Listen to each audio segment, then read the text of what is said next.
August 24th, 1942, over Guadalcanal.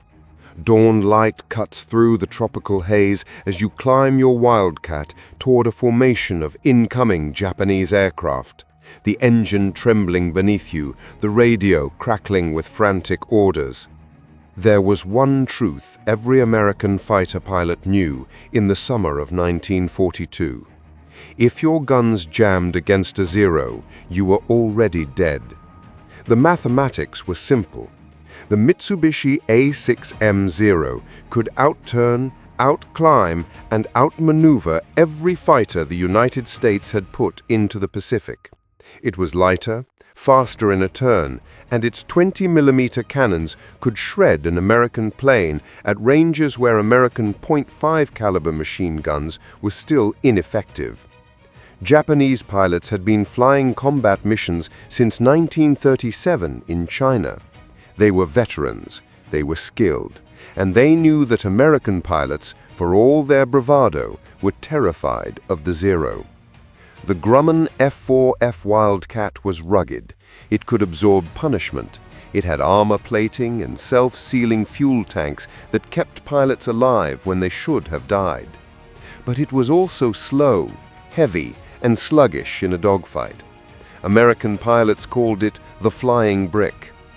Against a Zero in a turning fight, the Wildcat pilot had one advantage: his 6.5 caliber machine guns, 3 mounted in each wing. 1,700 rounds per minute of firepower when they all worked together. When they worked. But in the sweltering heat of the South Pacific, in the dust and humidity of forward airstrips carved out of jungle mud, those guns jammed. Ammunition belts kinked, feed mechanisms seized, barrels overheated. And when a gun jammed in combat against a Zero, doctrine was clear. Disengage immediately, dive away, use your superior diving speed and your rugged construction to escape. Never try to fight with compromised firepower. This was the rule that kept American pilots alive in the desperate summer of 1942, when Japan controlled the Pacific and American forces clung to a single muddy airstrip on an island no one had heard of before the war. But on August 24, 1942, one moment shattered that rule. His name was Robert Disque. Everyone called him Bob. He was 23 years old, from Tacoma, Washington, the son of a lumber mill foreman who'd lost everything in the Depression and rebuilt through sheer stubborn work.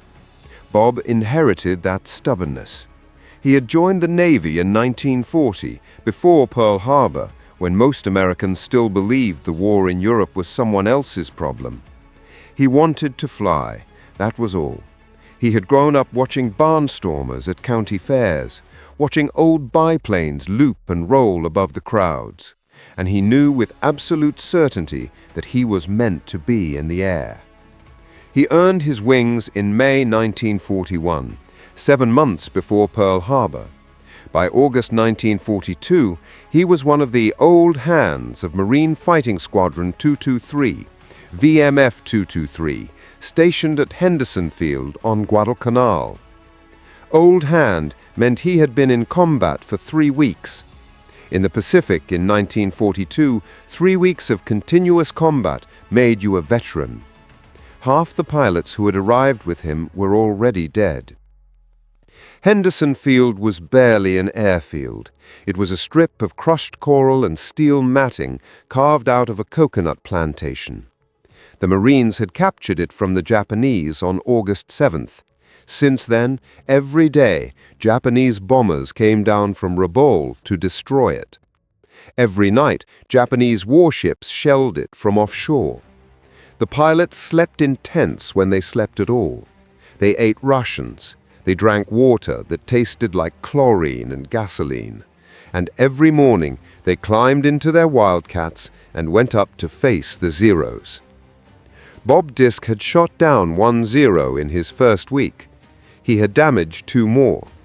He had seen his wingman die, watched the Wildcat tumble into the jungle trailing black smoke, no parachute.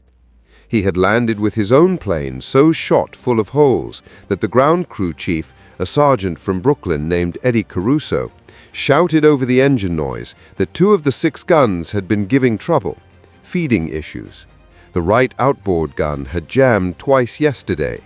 They had cleaned it, realigned the feed mechanism, but Caruso wasn't sure. "It might be fine," Caruso yelled. "Might not. You want a different bird?" Bob looked down the flight line. Every other Wildcat was already spinning up or taxiing. There was no other bird. "I'll take her," Bob said. He climbed into the cockpit, strapped in, checked his instruments by muscle memory. Oil pressure, fuel, manifold pressure. The familiar ritual that kept his hands busy and his mind focused. The control tower was calling on the radio. "Japanese aircraft inbound, bearing 320 degrees, distance 60 miles. Bombers with fighter escort. Time to intercept, 20 minutes. Bob taxied into position. The coral dust kicked up by his propeller wash blinded him for a moment. Then he pushed the throttle forward, felt the Pratt & Whitney engine roar to life, and the Wildcat accelerated down the runway, rough, bouncing over shell craters the engineers had filled in overnight with gravel. At 80 knots, he pulled back on the stick and the wheels left the ground. Henderson Field dropped away beneath him, a brown scar in an endless green jungle. He climbed to 10,000 feet. The rest of the squadron formed up around him, 8 Wildcats total, all they could muster. The radio crackled with vectors from the control officer. "Japanese formation now 50 miles out, 30 bombers, 20 Zeros escorting." 30 bombers meant 30 sets of guns firing back. 20 Zeros meant the Americans were outnumbered nearly 3-1. The squadron commander's voice came through Bob's headset, calm and flat. "Wildcats, this is Joker Lead. We go for the bombers. Ignore the Zeros unless they engage. Break on my mark and hit them fast. Out." It was a desperate tactic. Dive through the Zero screen, attack the bombers before the fighters could react, then dive away before the Zeros could bring their maneuverability advantage to bear. It worked maybe half the time. The other half, pilots died. Bob checked his guns one last time. He pulled the trigger in a short burst. 5 of the 6 guns chattered to life, the familiar hammering vibration running through the wings. But the right outboard gun stayed silent, jammed, already jammed before he had even reached the enemy. He had 5 guns left. That was still enough. It had to be enough.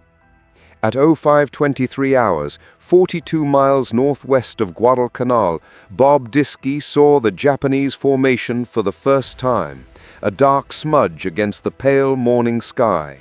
Dozens of aircraft in tight V formations, sunlight glinting off canopies and propeller blades, and above them, weaving back and forth like sharks, the Zeros.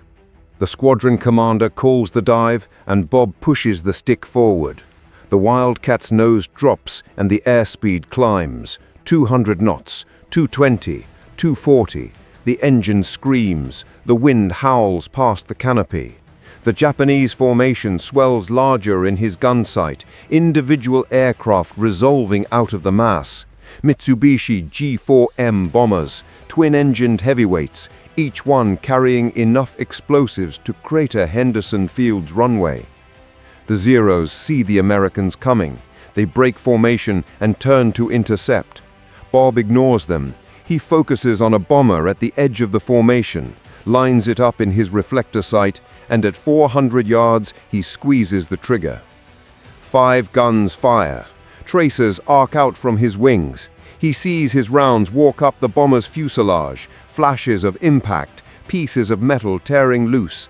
The bomber shudders but holds formation.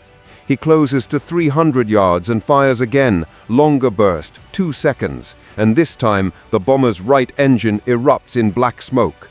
The aircraft drops out of formation, trailing fire. Bob pulls up hard to avoid a collision. The G-forces slam him down into his seat. His vision tunnels. Then he rolls left and looks for another target. That's when the Zero hits him. It comes from above and behind, a classic tactic, and Bob doesn't see it until tracers flash past his canopy. Bright streaks of 20mm rounds snapping through the air where his cockpit was a half-second earlier. He yanks the stick right, throws the Wildcat into a desperate barrel roll. But the Zero follows. It's glued to his tail. Another burst. Bob feels impacts, metal punching through his fuselage, a hammer blow vibration that rattles his teeth. He shoves the stick forward and dives. This is doctrine. This is what saves American pilots. The Wildcat can outdive the Zero because it's heavier and because American pilots have learned that the Zero's lighter construction can't handle the same G-loads in a high-speed dive. Bob points the nose straight down and pushes the throttle to emergency war power. The airspeed indicator climbs past 300 knots. The airframe shudders, the wings flex. But the Zero is still there, still following, and Bob realizes with cold certainty that this pilot is better than most. He's not going to break off. At 4,000 feet, Bob pulls out of the dive, leveling off just above the ocean. White-capped waves flash past 50 feet below his wings. He's alone. The rest of the squadron is scattered across 20 miles of sky, everyone fighting their own separate battle. No one is coming to help. The Zero pulls level 300 yards behind him. For a moment, neither pilot fires. They're just flying, racing across the water. And Bob can see the Zero clearly now.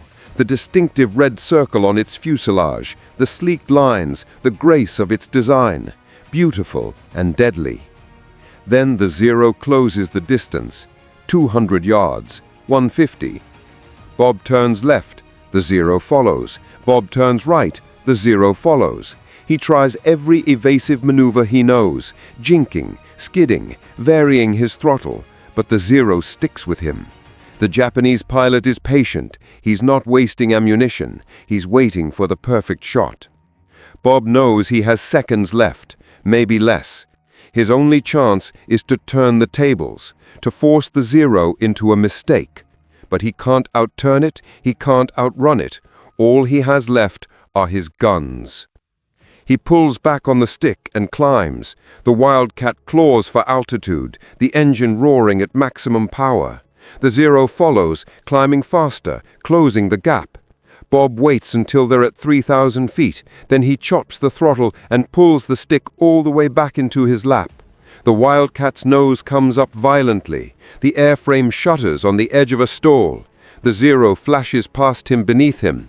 The Japanese pilot didn't expect the hammerhead stall, didn't expect Bob to sacrifice all his airspeed, and for 1/2 second, Bob has the advantage. He pushes the nose down, gets the Zero in his gun sight, and pulls the trigger. 2 guns fire. Only 2, the left outboard and the left inboard. The other 3 are jammed, seized up from the G-forces, or the heat, or the dust, or some combination of all 3. He's got 2 50-caliber machine guns against a Zero. His rounds miss. The Zero rolls away, and Bob dives after it. But now his airspeed is gone, bled away in the stall, and the Zero has all the advantage. It loops up and comes around on his tail again. This time, it's going to finish him. Bob's hand hovers over the stick. He could dive again, try to run, but he knows he won't make it. The Zero pilot has his measure now. The next burst will kill him. So Bob does the one thing his training says never to do.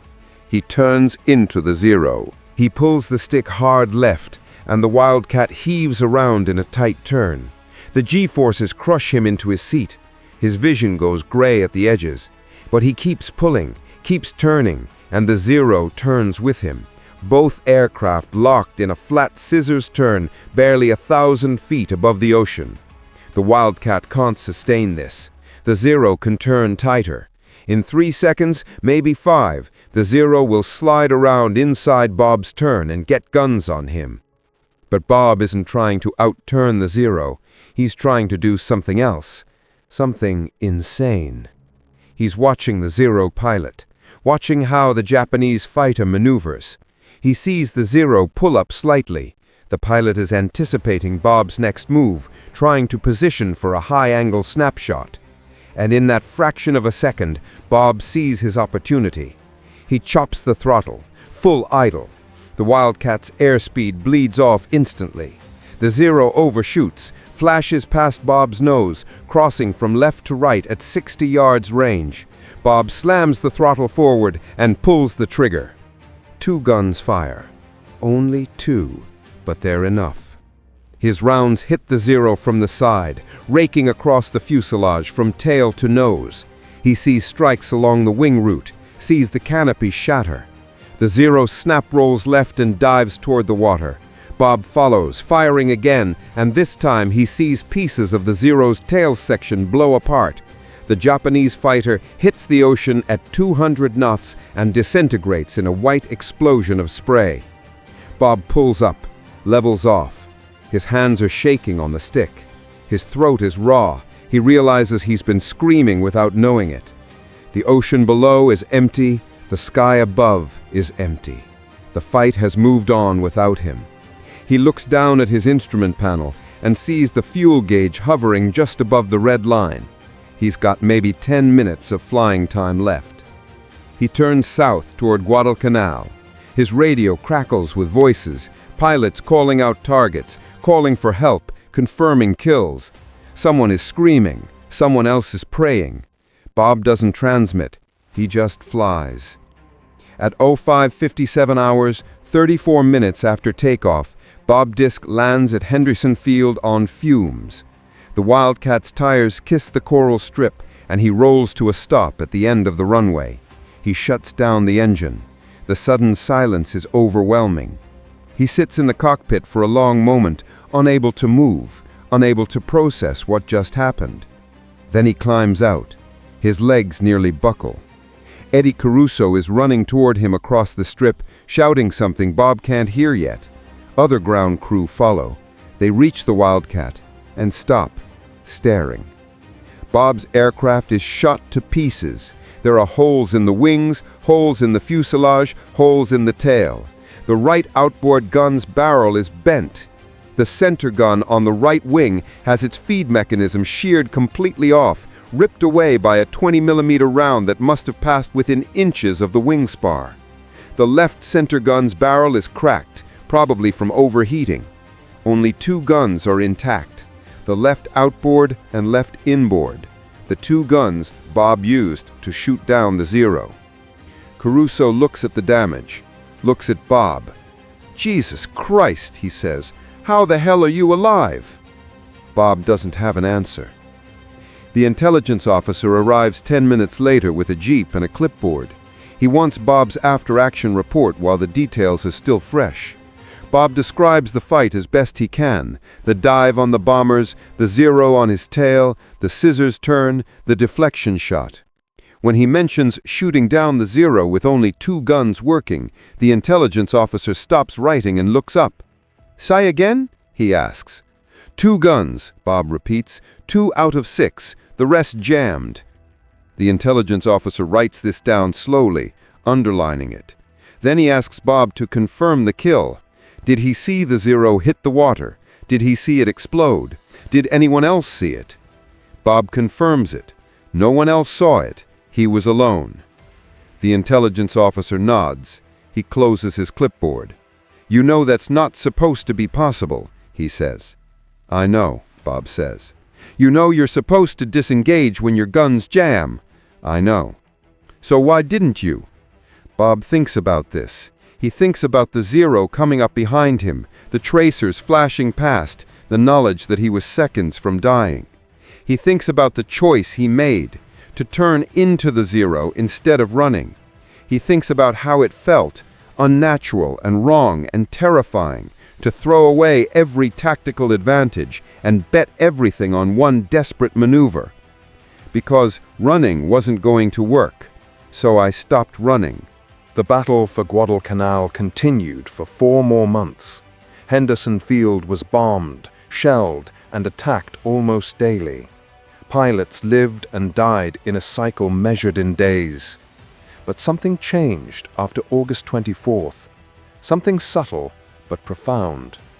Bob Disque's kill was recorded in the squadron log as a confirmed victory. But more importantly, his after-action report was circulated to every fighter squadron in the Pacific.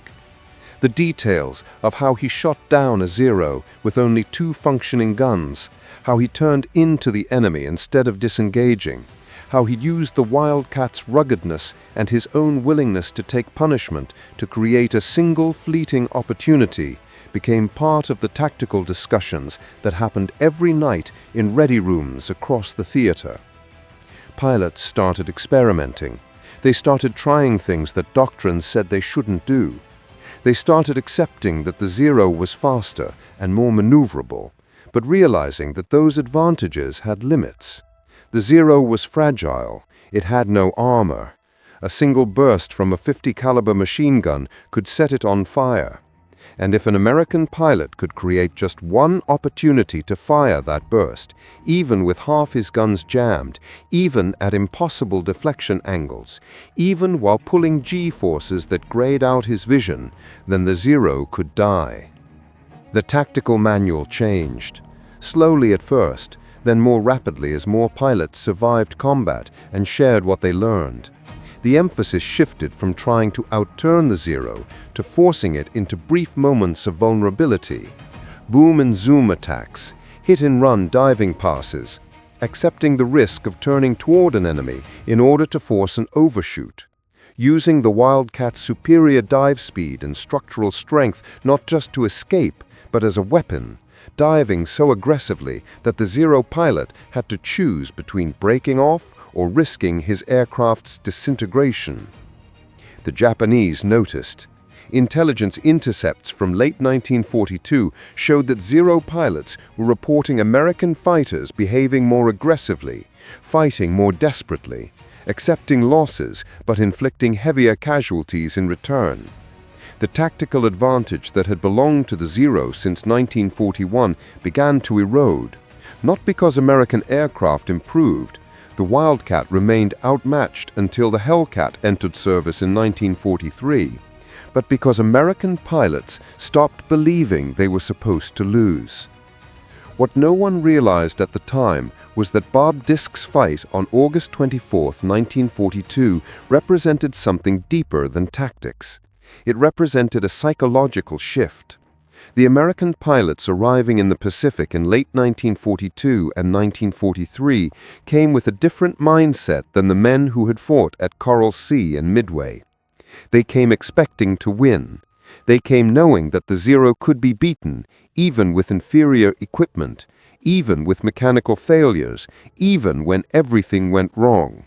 They came knowing that someone had done it before them. Bob Disque survived his tour at Guadalcanal. He was rotated back to Pearl Harbor in October 1942 and spent 6 weeks recovering from malaria, dysentery, and nervous exhaustion. He returned to flight training as an instructor in early 1943. He taught new pilots how to survive against the Zero. He used his own fight as an example, not to glorify what he had done, but to show them that surviving wasn't about being the best pilot or having the best equipment. It was about refusing to accept the enemy's terms, about making your own opportunities when none existed. He flew one more combat tour in 1944, this time in F-6F Hellcats off the carrier USS Essex during the Marianas Campaign. By then, the air war in the Pacific had shifted dramatically. American fighters outnumbered Japanese fighters. American pilots had better training, better tactics, and increasingly better equipment. Bob shot down 3 more Japanese aircraft during that tour, bringing his total to 5 confirmed kills. He survived the war. But the Zero he shot down on August 24, 1942, with 2 jammed guns and no backup and nothing but his own refusal to quit, that kill remained the one he never forgot. Decades later, in an interview recorded for the National Museum of Naval Aviation in 1987, Bob described that fight in detail. His voice was steady until he reached the moment when he turned into the Zero instead of diving away. Then his voice cracked. He said, "I was so scared. I thought I was dead. I thought that was it. And then I just decided that if I was going to die, I was going to die trying to take him with me. And somehow, I don't know how, it worked." The interviewer asked if he thought his decision that day influenced how other pilots approached similar situations. Bob was quiet for a long moment. Then he said, "I hope so. I hope I showed them that being outgunned doesn't mean being beaten, that broken equipment doesn't mean certain death, that sometimes the only way out is through. I hope I showed them that." Robert Disque left the Navy in 1945 as a lieutenant commander with 5 confirmed aerial victories, a distinguished flying cross, and a body carrying shrapnel fragments he would never fully recover from. He returned to Tacoma, Washington. He married his hometown sweetheart, Margaret, in June 1946. They had 3 children. He worked for 30 years as a commercial airline pilot, first for Pacific Alaska Airways, then for Northwest Orient. He flew routes across the Pacific, over the same waters where he had fought, where he had nearly died. He rarely talked about the war. His children knew he had flown fighters. They knew he had been at Guadalcanal. But the details, the fear, the loss, the desperate fight with a Zero when everything went wrong, those details stayed locked inside him for decades. It was only in the 1980s, when historians began systematically interviewing surviving World War II veterans, that Bob agreed to tell his story on the record. The official records show that VMF 223 lost 14 pilots during its deployment to Guadalcanal, 14 men who climbed into Wildcats and never came back. Their names are listed in the squadron history: Captain Marion Carl, who survived and became an ace; Lieutenant Kenneth Frazier, shot down over Savo Island on September 3rd; Ensign Clayton Canfield, killed attacking Japanese transports on September 11th; First Lieutenant Frank Drury, missing in action September 27th, never found. Bob knew all of them, flew with all of them, and every time he told his story about the broken guns and the impossible kill, he made sure to mention their names. He made sure people knew that his survival wasn't special, that he was just the one who got lucky, that for every pilot who came home, there were 2 who didn't.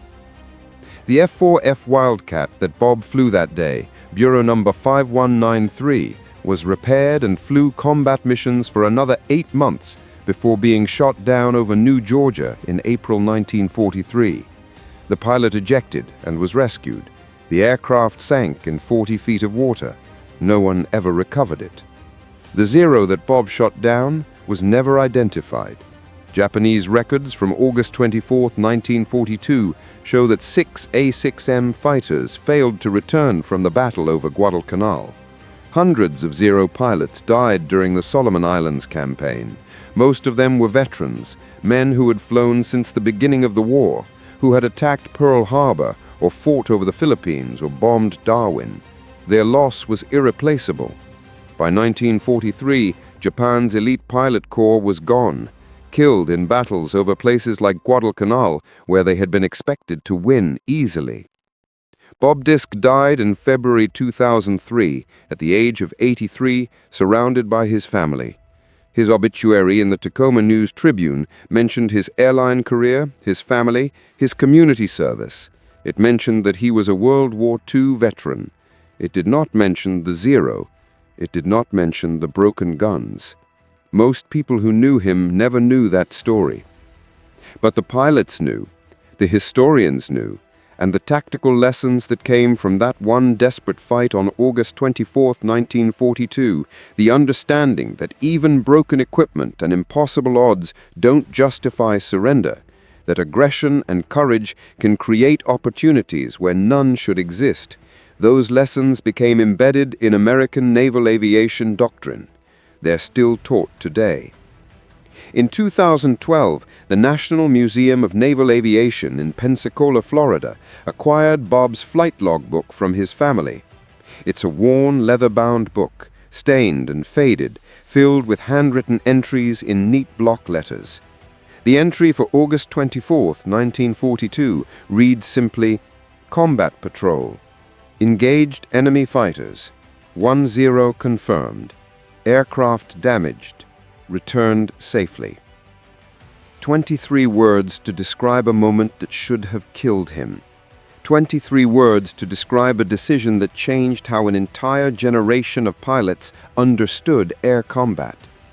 The museum displays the logbook in a case alongside Bob's flight helmet and his Distinguished Flying Cross citation. There's a small plaque that explains what happened that day. It ends with a quote from Bob's 1987 interview. "We weren't supposed to win those fights. The Zero was faster, more maneuverable, flown by better pilots. We were supposed to disengage when things went wrong. But sometimes you can't disengage. Sometimes the only choice you have is to fight with whatever you have left. And sometimes, just sometimes, that's enough." If this story moved you, please hit the like button. It tells the algorithm this piece of history should not be forgotten. We're dedicated to uncovering the hidden human stories of World War II. If you'd like to join us, subscribe and turn on notifications. And tell us in the comments where you're watching from and whether your family has its own stories from the war.